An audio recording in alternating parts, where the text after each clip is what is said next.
Hey, what's up TCNJ? This is Tom Scone from The Signal, and I'm here with AJ in The Dangerous Summer. We're going to ask him a few questions about his band and all that kind of stuff.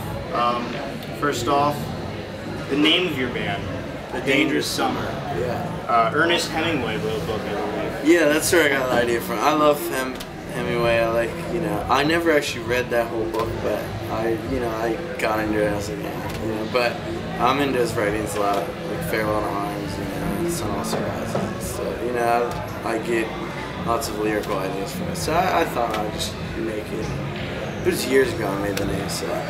So you'd say that you kind of get your ideas from like literate kind of sources? Yeah, I love reading books, and it just gives me like tons of ideas. You can learn about so many different emotions that you get from the book. Sometimes I look for themes and whatnot, so it helps me. Because I definitely think, like, I've heard a couple of your singles on YouTube, and there's like a very heavy vibe to a lot of the lyrics, and the romanticism of Hemingway.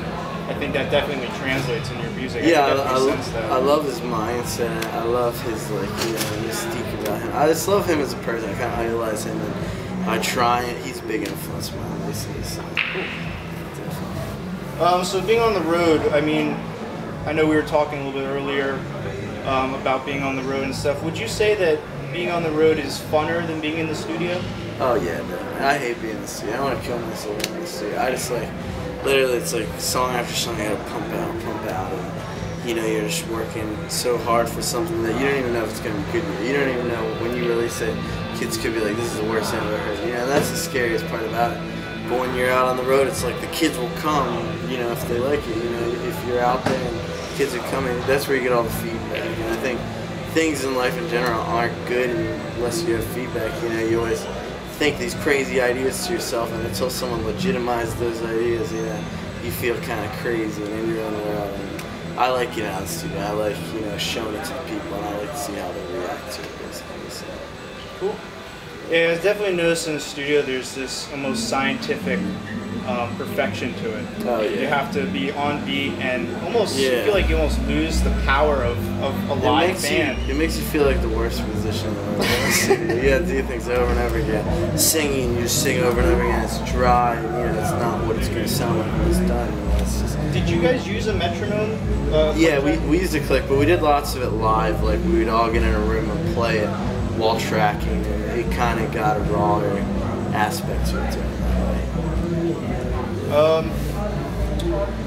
So is there plans for a new album? Because I know you've got 2 albums out. Yeah. You're working on the road right now. Is there another album?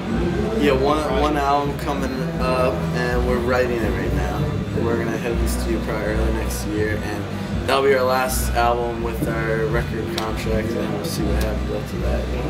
We're gonna go on and maybe go up to major label, stay at the same level, or just do it ourselves. So we're looking.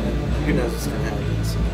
Yeah, it seems like there's a lot of options for bands right now, as opposed to back then when it was like sign a contract and then you're set, or for better or for worse you're set. You may make no money or may make all the money or whatever, but now it's kind of like bands have their own decisions to make as far as releasing and producing and promoting their music. Yeah, there's so many outlets. Like we just use that Kickstarter, and even though we have a label, we wanted to release a documentary of our band. So we did Kickstarter, raised like $14,000. People can buy it ahead of time. They buy packages, wrap it up in that, and then you can get the money to release your thing, and then give it to all those people, along with you sell more of them. And I think things like Kickstarter, it's like creating a record label with your fans.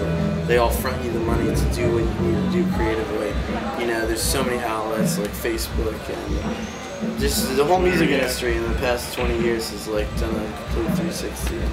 It's crazy, and these days everyone's getting their music out on commercials. Like it used to be everything's changing, but it's changing for the better. I think we're going away from the industry, and it's just kind of more of a community of musicians. So, I think it goes good though. So yeah, everyone at TCNJ, thanks for watching. AJ, have a good show. Cool, It's nice meeting you. Very nice meeting you. And